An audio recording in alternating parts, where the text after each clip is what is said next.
대부분의 사람들은 사랑하면은 부드럽고 달콤한 것을 연상합니다.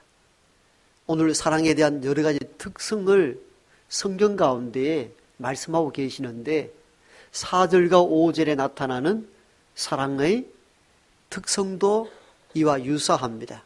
사랑은 오래 참고, 사랑은 온유하며, 시기하지 아니하며, 투기하지 아니하며, 성내지 아니하고, 악한 것을 생각지 않는 것입니다. 이 사랑의 여러 특성을 종합해 보면은 거의 대부분 부드럽고 또 남을 배려하는 따뜻함이 배어 있습니다. 사랑의 특성이 그런 것이죠. 그런데 사랑은 언제나 따뜻하고 부드러운 면만 가지고 있는 것이 아닙니다. 가끔은 투박하기도 하고 거칠기도 한 특성을 가지고 있습니다. 아니 목사님, 어떻게 사랑이 그렇게 거칠고 투박하단 말입니까? 이렇게 속으로 질문할 법도 하죠. 그러나 오늘 6절의 말씀을 보면은 사랑은 달콤하고 향기롭고 따뜻한 것만이 아니라 가끔은 거칠고 투박하다는 사실을 깨달을 수가 있습니다. 6절에 이렇게 말씀합니다. 사랑은 불의를 기뻐하지 아니하며 진리와 함께 기뻐한다고.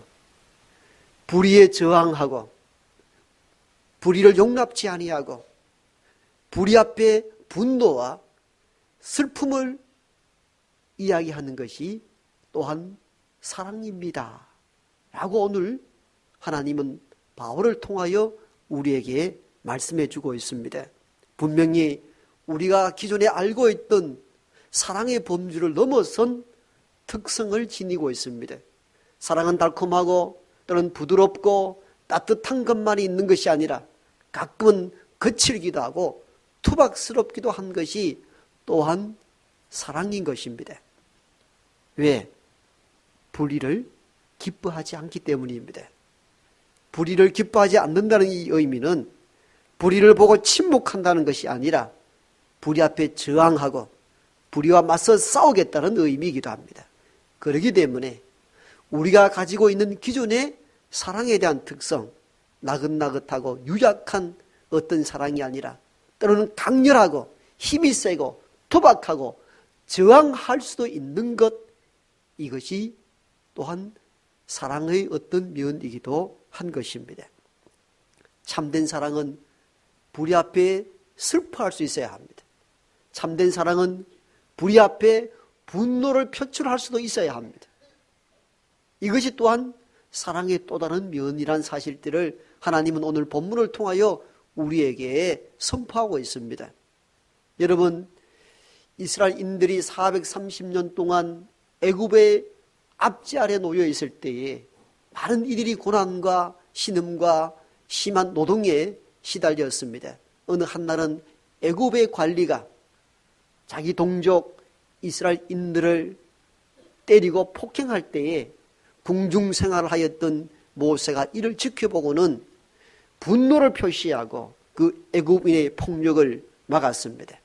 물론 폭력을 폭력으로 대항하는 것은 잘못된 일이지만도 모세는 내 민족이 폭력 앞에 비참하게 쓰러져 있는 현실을 피해가지 않았습니다. 맞서 싸웠습니다. 이는 불의 앞에 저항한다는 의미입니다. 이것은 민족에 대한 사랑이 있었기 때문입니다. 그런 그 일로 말미암아 궁중 생활에서 쫓겨나 광야로 나가 양을 치는 사람의 불과한 삶을 살았잖아요. 이러한 각오와 결단들, 이게 사랑인 것이죠. 불의 앞에 피하고 자기 안위를 생각하고 불의를 숨죽여 자기를 가라앉히는 것이 사랑이 아니라는 것입니다. 여러분, 예수님을 보십시오. 죄인과 세리들도 다 사랑하였습니다. 그만큼 인격적인 분은 없습니다. 사랑이 많으신 분이십니다. 그런 사랑이 많으신 분이셨지만도 성전에서 매매하는 자들의 상을 띠었고 내 하나님의 집을 장사의 소굴로 만들지 말라면서 채찍을 가하여 성전에서 사람들을 막 쫓아내버렸습니다. 우리 성경 가운데 그만큼 분노를 표시한 주의 말씀은 이 부분이 처음일 것입니다.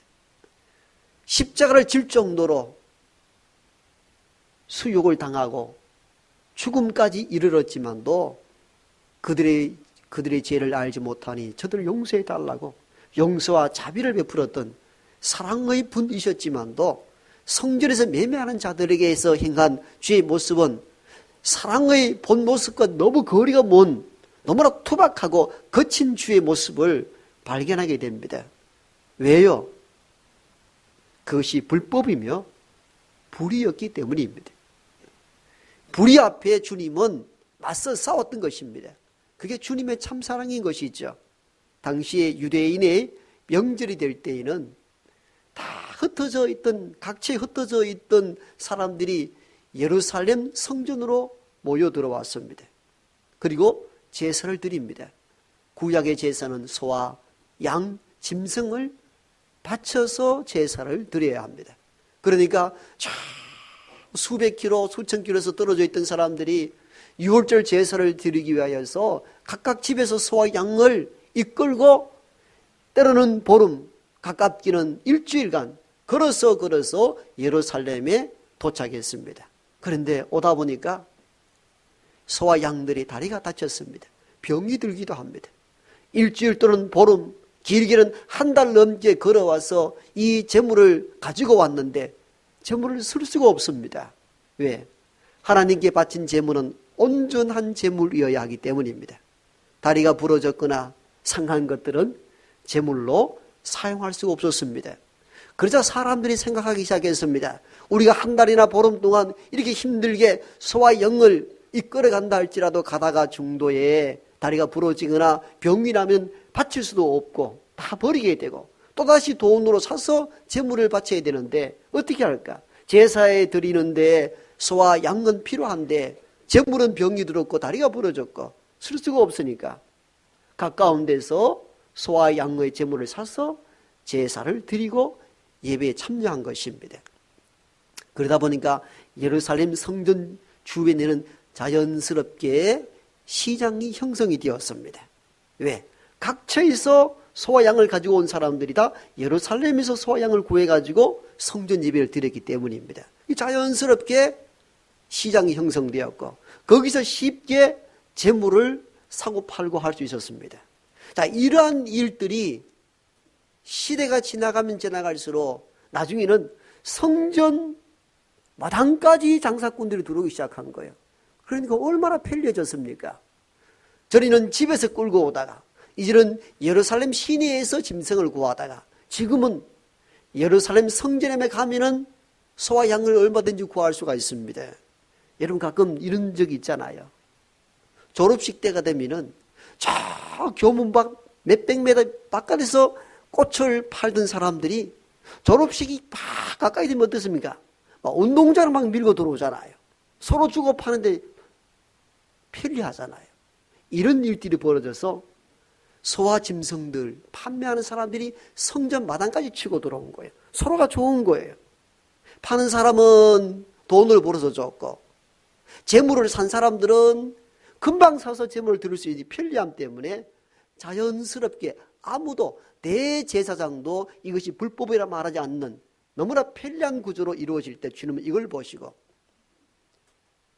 매매하는 자들의 상을 띄어프고 짐승을 내어쫓고 매매하는 자들을 다 채찍을 가해서 쫓아내면서 만민이 기도하는 집을 장사의 소굴로 만들지 말라 분노를 표시한 것이에요. 그게 하나님의 참된 제사가 아니라는 것입니다. 그런 불법을 행하는 것이 온전한 예배일 수 있느냐는 것입니다. 그래서 다 쫓아낸 거예요. 그건 그 민족을 사랑하고 유대인들을 사랑했기 때문에 분노를 표출한 것이죠. 여러분 사랑은 이것도 좋고 저것도 좋고 마냥 좋은 것이 사랑이 아닙니다. 불법이나 불의 앞에 저항할 수 있는 것, 불의를 기뻐하지 않는 것, 이것이 사랑입니다. 그래서 오늘 본문 6절에서 분명히 말씀하고 있지 않습니까? 사랑은 불의를 기뻐하지 아니하며 진리와 함께 기뻐하는 것이라고. 여러분, 믿음의 사람은 많은 사랑을 지닌 채 살아야 됩니다. 오래 참을 줄도 알고 남을 시기하고 질투하지 말아야 되며 악한 것을 생각지도 않아야 됩니다. 그러나 거기 위에 더 추가해야 될 것이 있습니다. 불의를 기뻐하지 않아야 합니다.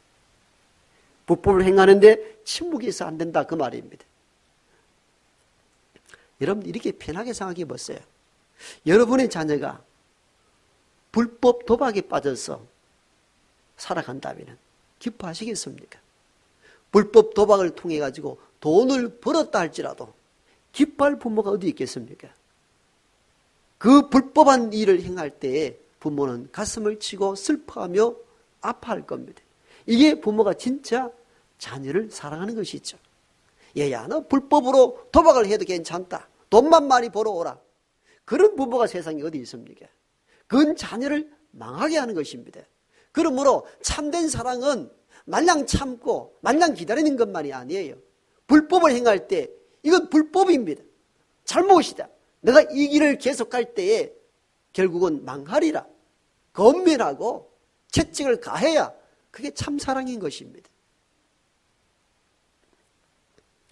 일부의 기독교인들은 부정한 방법이라도 돈 많이 벌고 성공만 해라. 이 세상이 그런 구조잖아요. 그가 어떤 과정을 거쳐왔는지에 대해서는 이 세상은 이야기하지 않습니다. 최종적으로 그가 어떤 세상적 지위를 얻었는가, 얼마나 많은 돈을 벌었는가, 우리는 그 마지막 결론만 보고 저 사람은 성공했다, 출세했다 판단합니다. 기독교의 사관, 기독교의 교훈은 그게 아닙니다. 그런 가르침이 없습니다. 출발과 과정과 모든 것들이 정의로워야 합니다. 왜? 사랑은 불의를 기뻐하지 않기 때문입니다. 그것이 하나님 주신 메시지입니다. 부끄러운 이야기입니다마는 수년 전에 이 대구 지역에도 모 기독단체의 이사들이 그 재단에 편입된 땅을 어떤 건설사하고 불법적으로 거래하는데, 불법에는 돈이 왔다 갔다 하죠.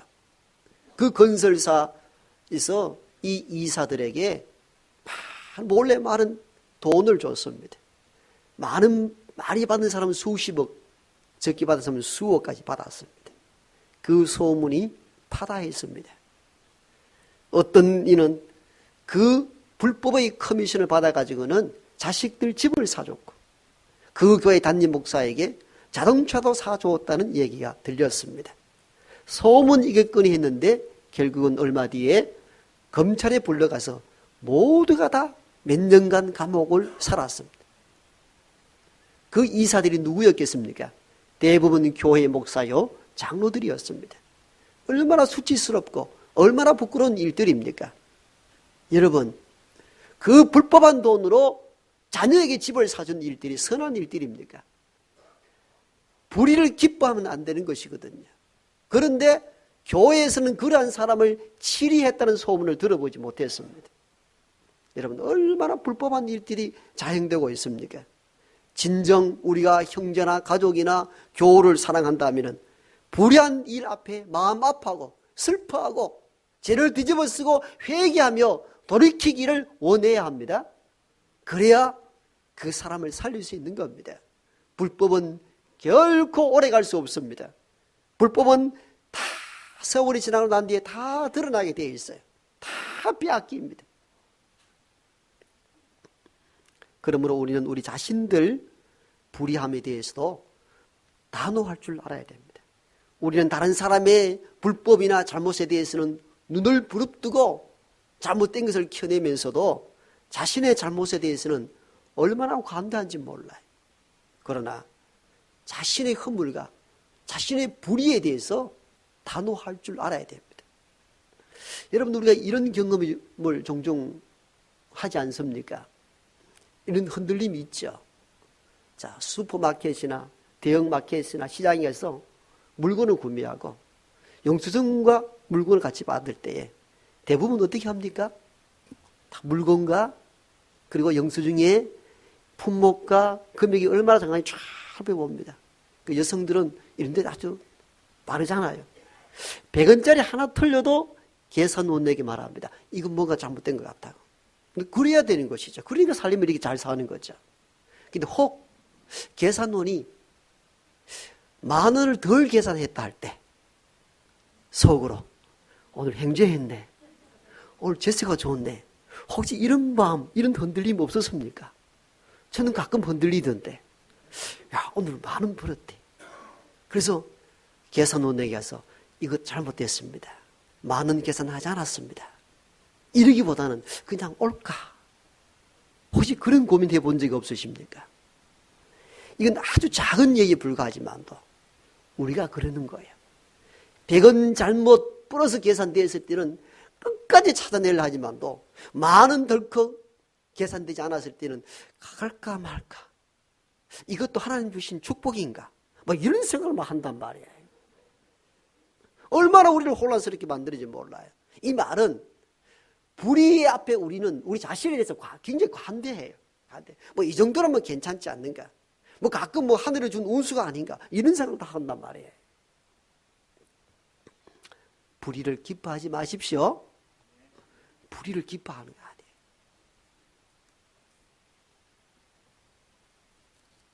또 부끄러운 이야기를 해야 됩니다. 우리 교단에 아주 모델적인 큰 교회가 있습니다. 우리 교단은 몇 년 전부터 부자 세습을 방지하는 법을 총회에 통과했습니다. 예를 들면 제가 목회를 하다가 은퇴를 하면은 내 아들을 그다음 목사로 세우는 것, 이건 옳지 않다. 바람직한 건 아니다. 그러나 개척교회나 시골 농어촌 교회는 어려운 가운데 아버지 뜻을 이어서 목회하는 건 괜찮다. 그러나 대형화된 교회는 부패할 위험이 크다 해서 법으로 막았습니다. 그런데 우리가 다 알잖아요. 어느 교회인지 얘기하지 않겠습니다. 부자 세습했습니다. 그 교회는 그분이 총회장할 때 이 법을 제정했거든요. 아들을 세습시켰습니다. 사람들이 와서 축복도 하고 축사도 합니다. 무슨 축사입니까? 저는 얼굴이 뜨끈뜨끈하여 볼 수가 없습니다. 얼마나 불의하고 불법한 일들입니까? 오직 주님, 오직 은혜, 무엇이 오직 주님이며 오직 은혜입니까? 불법을 행하는데 무슨 축사가 있습니까? 얼마나 위험한 일들을 우리가 하는지 몰라요. 그러니까 우리도 목요 전도대 매주 나와서 그 바쁜데 시간 중에서 전도지를 돌리고 복음을 전하지만도 이런 큰 대형 교회들이 불법을 행함으로 말미암아 전도의 길을 다 막아버리잖아요. 우리가 전도하는 거 방송 탑니까? 안 타거든요. 그런데 그런 큰 불법을 행하니까 온 방송과 신문이 다 떠드니까 무슨 전도가 되게 성교가 됩니까? 오늘 이런 시대 속에 우리가 살아갑니다. 진짜 사랑한다면 그 불법이요, 부자 세습은 나쁜 것이요, 돌이키시오 해야 되는 것입니다. 이게 진짜 교회를 살리는 사랑의 행위입니다. 오늘 말씀하고 있지 않습니까? 사랑은 불의를 기뻐하지 아니하며 진리와 함께 기뻐하는 것이라고. 혹시 그 교회 자녀들이 그 교회를 출석하고 여러분이 연관되어 있다면 말씀을 전달해 주십시오. 그것은 옳지 않는 일이다. 우리 모든 성교의 길을 막는 일이라고, 불법한 일이라고 전해야 합니다. 사랑은 결코 불의를 기뻐하지 않습니다. 진리와 함께 기뻐하는 것이 사랑입니다. 제가 얼마 전에도 그 말씀을 드렸잖아요. 양산에 어떤 할머니가 길을 가다가 500만 뭉칫돈을 주었습니다. 요즘 주어가지고 안 돌려주면 절도죄에 해당되는 거 여러분 아시죠? 옛날처럼 이게 하늘이 준 복이다 덜컹 가지면 큰일 납니다. 알고 보니 이 돈이 어떤 할아버지가 가난한 손주를 위하여 20년 이상 한 달에 몇십만 원씩 모아가지고 등록금 없는 자기 가난한 손주를 주려고 은행에서 현금을 찾아가다가 잃어버린 거예요. 이 돈을 죽은 겁니다. 그리고 요즘 CCTV가 다 있으니까 찾아냈어요. 할머니를 경찰서에 절도죄로 붙잡아왔습니다. 조서를 꾸밉니다. 왜 이 나무 돈을 주워갔습니까? 할머니 이렇게 대답을 했습니다. 방송과 신문에 다 나온 내용이죠. 내가 오랫동안 교회를 다녔는데 하나님이 나에게 착하고 신실하다고 복을 주신 줄 알았습니다. 여러분, 얼마나 우리의 교육이 이런 현실이에요. 하나님 주신 복으로 얘기했다는 거죠. 여러분, 그 가난한 손주 주려고 모았던 돈들을 잃어버렸을 때 할아버지가 얼마나 절망했겠습니까? 그거 생각하면 어떻게 횡재했다고 말할 수 있느냐는 거예요. 분리를 기뻐하면 안 됩니다. 그게 사랑이 아니에요. 사랑이 아니에요. 불법한 일을 좋아하는 것 어떻게 사랑입니까? 사랑은 불의를 기뻐하지 않는 것이라 했습니다. 미국은 오랫동안 흑인 노예 제도가 시행이 됐었죠. 여러분 잘 알다시피 그렇게 됐습니다. 그런데 아브라함 링컨이 대통령이 되었습니다.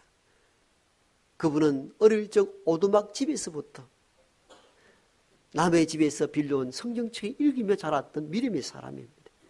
다 믿음 가운데 사는데 대통령이 되어서도 흑인 노예 제도가 실시되는 것을 보면서 하나님은 인간을 차별치 않고 피부 색깔에 따라서 분류하지 않는데 인간이 인간을 지배하는 것이 잘못됐다는 사실을 깨달았습니다. 그래서 흑인 노예제 철폐를 벌였는데 남부지방에서 반대를 했잖아요. 그래서 생긴 전쟁이 미국의 남북전쟁입니다. 노예를 해방시켜야 된다. 안 된다. 이거로 전쟁이 붙었잖아요. 결국은 아브라함 링컨이 북군을 통하여 승리하고 1865년도입니까? 그때 흑인 노예 제도를 철폐시켰습니다. 인류사의 큰 획을 끄는 엄청난 일을 제정하신 것이죠.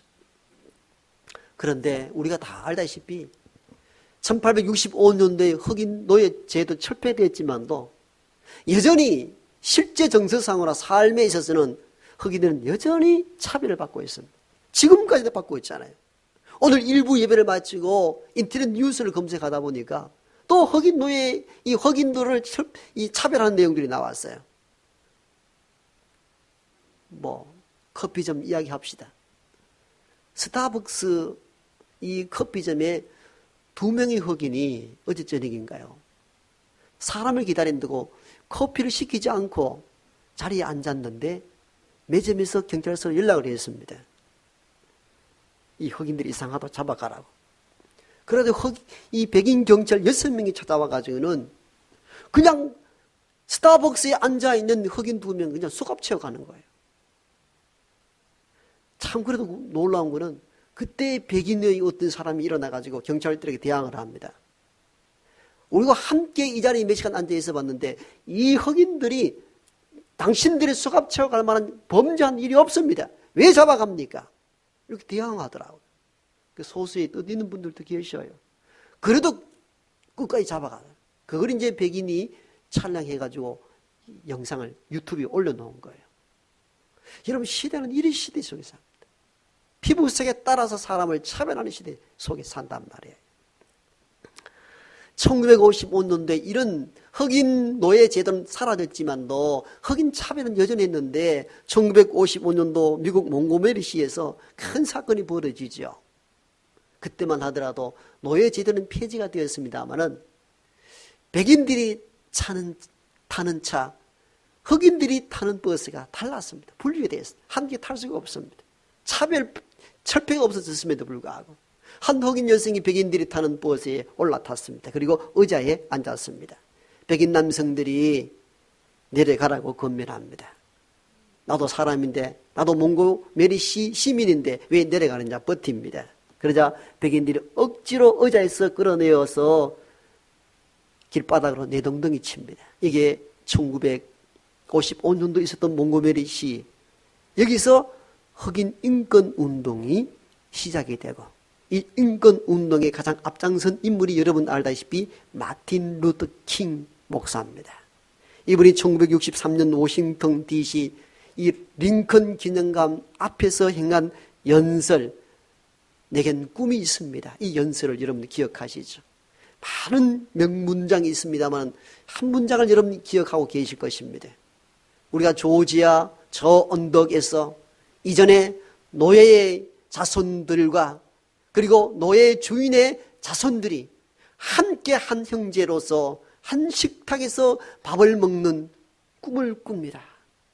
나는 4명의 자녀들이 피부색에 따라 그들이 결정되는 것이 아니라 인격에 따라 결정되는 그날이 오리라는 것을 나는 꿈꾸고 있습니다.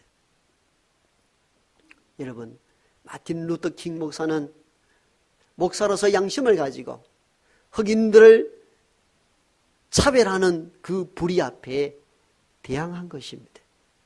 지나치지 않았습니다. 불의를 기뻐하지 않았습니다. 왜? 그게 미국을 정말 사랑한다는 것을 깨달았기 때문입니다. 오늘 본문의 말씀을 다시 한번 경청하십시오. 사랑은 불의를 기뻐하지 아니하며 진리와 함께 기뻐하는 것입니다. 이 말씀을 마음에 새기고 한 주간 살아가는 넉넉한 은혜가 여러분에게 임하기를 소망합니다.